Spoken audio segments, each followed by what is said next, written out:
আল্লাহ রাব্বুল আলামিন কোরআনে কারীমের মধ্যে বলেছেন, ফামান ইয়াকফুর বিত-তাগুতি ওয়া ইউমিন বিল্লাহি ফাকাদ ইসতামসাকা বিল উরওয়াতিল উসকা লা ইনফিসামা লাহা ওয়াল্লাহু সামিউন আলীম। ফামান ইয়াকফুর বিত-তাগুত ওয়া ইউমিন বিল্লাহ, যারা নাকি তাগুতকে অস্বীকার করেছে এবং আমি আল্লাহর প্রতি যারা ঈমান এনেছে, তারা এমন এক মজবুত, এমন এক অবলম্বন ধারণ করেছে যা কখনো ছিঁড়ে যাবার নয়, যা কখনো তাদেরকে ধ্বংস করবে না, বিচ্ছিন্ন করবে না। আর আল্লাহ হচ্ছেন মোমেনদের পৃষ্ঠপোষক। যারা ঈমান আনে তাদের পৃষ্ঠপোষক হচ্ছেন আল্লাহ পাক, তাদের সাহায্যকারী হচ্ছেন আল্লাহ পাক। তাদেরকে আল্লাহ পাক অন্ধকার থেকে আলোর দিকে নিয়ে আসেন। আল্লাহ পাক মোমেনদেরকে, মানুষদেরকে অন্ধকার থেকে কোথায় নিয়ে আসেন? আলোর দিকে। আর যারা নাকি কাফের, তাদের বন্ধু হচ্ছে তাগুত, তাদের সাহায্যকারী তাগুত। তাদেরকে এই তাগুতি শক্তি আলো থেকে অন্ধকারের দিকে নিয়ে যায়। এই জন্য যারা মোমেন হবে, মোমেনদের মধ্যে ঈমান আনার পর কিছু গুণ তার মধ্যে সৃষ্টি হতে হবে, কিন্তু কোয়ালিটি তার মধ্যে সৃষ্টি হতে হবে। সেই কোয়ালিটিগুলি কি, তা একটি একটি করে আপনাদের সামনে আমরা পেশ করব ইনশাআল্লাহুল আজিজ। একটি মানুষ যখন মোমেন হয়, ঈমানদার হয়, তো মোমেন হওয়ার আগ পর্যন্ত সে হয় হীনমন্যতায় ভোগে, ইনফিরিয়রিটি কমপ্লেক্স, এহসাসে কমতরি, হীনমন্যতা। অর্থাৎ আল্লাহর প্রতি ঈমান আনার আগ পর্যন্ত সে আগুনের মধ্যে ক্ষমতা আছে, পানির মধ্যে ক্ষমতা আছে।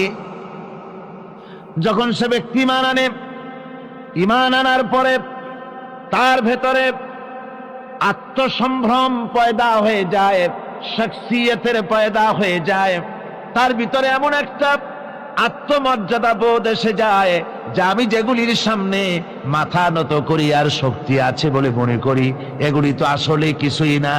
সব শক্তির মূল হতেছেন তো আল্লাহ রব্বুল আলামিন। কোরআনে কারীমে রব্বুল আলামিন বলেছেন, ইন্নাল্লাযীনা তাদউনা মিন দুনিল্লাহি ইবাদুন আমসালুকুম। আল্লাহ পাক বলেন, আমাকে বাদ দিয়ে তোমরা যাদেরকে ডাকো, আমাকে বাদ দিয়ে যাদের আশ্রয় গ্রহণ করো, যাদের কাছে সাহায্য কামনা করো, ওরা তোমার মতো আমার আর একটি গোলাম। তুমি যেমন আমার গোলাম, ওরাও তেমন আমারই গোলাম। সুতরাং তুমি নিজে গোলাম হয়ে আর একটা গোলামের কাছে হাত পেতেছো, তোমার কোনো প্রয়োজন সে মিটাতে পারবে না, তোমার কোনো প্রয়োজন সে মিটাতে পারবে না। ওরা নিজের সাহায্য নিজেরা করতে পারে না। কোরআনে কারীম কি সুন্দর করে বুঝিয়েছে, হাতে তৈরি করে মূর্তি বানায়া তার সামনে তোমরা সাহায্য চাও, ওরা তোমারে সাহায্য করবে কি? ওরা তো নিজের সাহায্য নিজেকে করতে পারে না।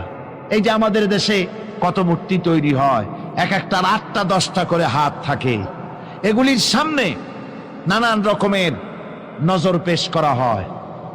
এগুলি যদি কুকুরে এসে খাওয়া আরম্ভ করে, আপনারা বলেন 10টা হাতের একটা হাত দিয়েও কি তাড়াই দিতে পারবে? পারবেন। এমনকি ওদের নাকের ডগায় মাছি বসে যদি মুখের মধ্যে পায়খানা করে, তাও এতগুলি হাতের একটা আঙ্গুল দিয়া মাছিটাকে উড়াই দিতে পারবে না। এরা, আল্লাহ রাব্বুল আলামিন বলেন যে ওরা মাছির মতো একটি ক্ষুদ্র প্রাণী বানাতেও সক্ষম নয়, অথচ এদের কাছে সাহায্য কামনা করা হয়। একবার রাসূল পাক সাল্লাল্লাহু আলাইহি ওয়াসাল্লামের কাছে একজন মুশরিক এসেছেন, তার কাছে একটা ভাঙ্গা মূর্তি। হুজুর জিজ্ঞেস করলেন, তোমার মূর্তিটা ভাঙা কেন? লোকটি বলল যে এটি হচ্ছে আমার খোদা, একে আমি সব সময় সাথে রাখি, না জানি কোন সময় কোন বিপদে পড়ি, এই জন্য সাথে রাখি বিপদ থেকে বাঁচার জন্য। পথিমধ্যে আমার প্রকৃতির ডাক এলো, পেশাব পায়খানায় যাওয়ার প্রয়োজন হলো, তো মনে করলাম এমন জায়গায় এই খোদা নিয়ে যাওয়া উচিত না। খোদাকে রাস্তার উপরে রেখে তারপরে গেলাম কাম সারতে। কাম সেরে এসে দেখি যে এইটার মাথা থেকে শুরু করে পা পর্যন্ত ভিজা। মনে করলাম খোদার শরীর ভিজা, না জানি নিশ্চয়ই কোনো পবিত্র বরকতপূর্ণ পানি হবে। তো এই বরকতপূর্ণ পানি আমি নিজে একটু টেস্ট করলাম, জিহ্বা দিয়া চাটলাম, খাইলাম, দেখলাম যে কেমন কেমন গন্ধ আসে, আর কি একটা টক টক জাতীয় বিশ্রী রকমের। তো মনে করলাম পবিত্র পানি এরকমের গন্ধ হবে কেন? এদিক ওদিক তাকালাম, তাকিয়ে দেখি দূরে একটা কুকুর দাঁড়ানো, তার নিচের থেকে পানি টপকাচ্ছে। তখন ভাবলাম যে আসলে কোন বরকতের পানি এটা। আমি তখন রাগ করে এইটা ঠ্যাং ধরে আছাড় মারলাম যে তুই কি খোদা না তুই একটা হুদা? তুই তো নিজেরই ঠেকাতে পারিস না বিপদ থেকে, তো আমারে ঠেকাবি কি করে? হাদিস শরীফ এসছে, রাসূল পাক সাল্লাল্লাহু আলাইহি সাল্লাম তখন হেসে দিয়েছিলেন। সে হাসিতে হুজুরের দন্ত মোবারক বিকশিত হয়েছিল, শরীর মোবারক কেঁপে উঠেছিল। হুজুর জিজ্ঞেস করলেন, আমার কাছে কি বক্তব্য এসেছো? লোকটি বলছে, হুজুর আমার কাছে আজকে এইসব জিনিসের ব্যর্থতা, অসারতা ধরা পড়েছে, আমি তৌহিদের আশ্রয় নিয়েছি। এই কথাটি শিরক, কোন মুসলমানের কথা বিশ্বাস করা উচিত নয়। কথা বুঝতে পেরেছেন? কোন মুসলমানের বিশ্বাস করা উচিত নয়। আল্লাহ পাক পরিষ্কার বলেছেন, আন্নাল কুওয়াতা লিল্লাহি জামিআ, সমস্ত ক্ষমতার উৎস কেবলমাত্র আল্লাহ সুবহানাহু ওয়া তাআলা।